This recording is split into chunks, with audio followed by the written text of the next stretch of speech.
Dan itulah, sahabat-sahabatku, apa yang terjadi di rumah Bapa.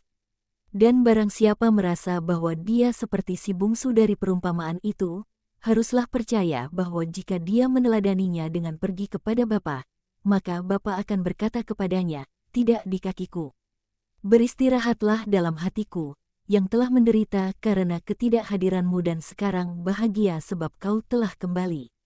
Barang siapa ada dalam situasi si sulung dan tanpa kesalahan apapun terhadap Bapa, janganlah iri akan sukacita Bapa. Melainkan haruslah ikut ambil bagian di dalamnya dan mengasihi saudara yang ditebus. Sudah selesai. Kau, Yohanes dari Endor dan kau, Lazarus, tinggallah di sini. Yang lainnya boleh pergi dan menyiapkan meja.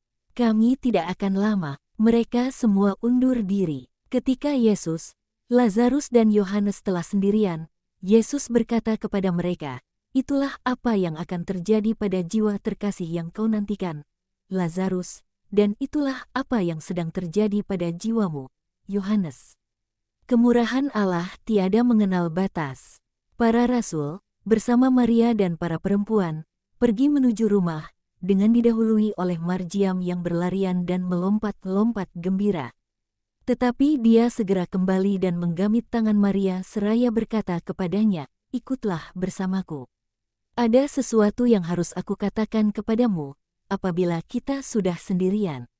Dan Maria mengikutinya. Mereka berbalik menuju sebuah sumur, yang terletak di suatu pojok halaman kecil, dan yang sepenuhnya tertutup oleh suatu naungan tebal dari batang-batang pohon yang saling terjalin.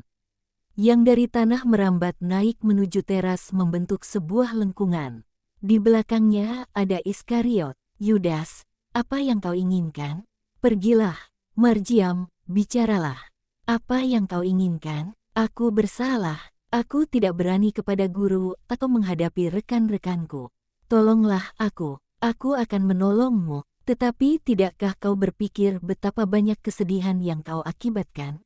Putraku menangis karena kau, dan rekan-rekanmu menderita. Tetapi marilah, tak seorang pun akan mengatakan apapun padamu. Dan, jika kau dapat, jangan lakukan dosa yang sama lagi. Sungguh memalukan bagi manusia dan suatu sakrilegi melawan sabda Allah. Dan akankah engkau mengampuni aku, Bunda? Aku tidak masuk hitungan sepanjang pedulimu, sebab kau pikir bahwa kau begitu hebat. Aku adalah yang paling kecil dari para pelayan Tuhan. Bagaimana kau dapat peduli terhadap aku, jika kau tidak merasa kasihan terhadap putraku? Sebab aku juga punya seorang ibu, dan jika engkau mengampuni aku akan merasa seolah dia juga mengampuniku. Dia tidak tahu mengenai kesalahanmu ini, tetapi dia membuatku bersumpah bahwa aku akan baik terhadap guru. Aku seorang yang bersumpah palsu. Aku dapat merasakan jiwa ibuku mencelaku. Kau merasa begitu, ya kah? Tetapi tidakkah kau merasakan kesedihan dan celaan dari Bapa dan dari sabdanya? Kau sungguh memalukan, Yudas. Kau menyebabkan kesedihan atas dirimu sendiri dan atas mereka yang mengasihimu. Maria sangat serius dan sedih.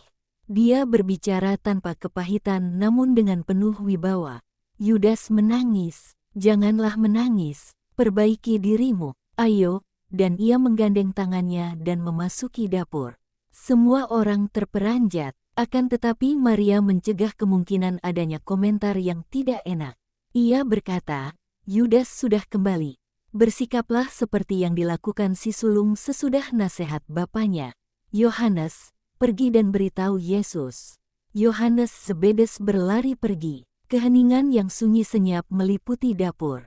Kemudian Yudas berkata, ampuni aku, kamu semua, dan engkau, Simon. Terutama, hatimu begitu kebapaan, dan aku seorang anak yang tanpa bapa juga. Ya, aku mengampunimu, sudah, jangan bicara lagi mengenainya. Kita semua saudara, dan aku tidak suka turun naiknya pengampunan dan kambuh berbuat tidak baik lagi. Itu merendahkan baik dia yang melanggar dan dia yang mengampuni. Itu Yesus. Pergilah kepadanya. Itu saja. Yudas pergi dan Petrus hanya dapat membelah kayu dengan antusias mengikuti dorongan hati.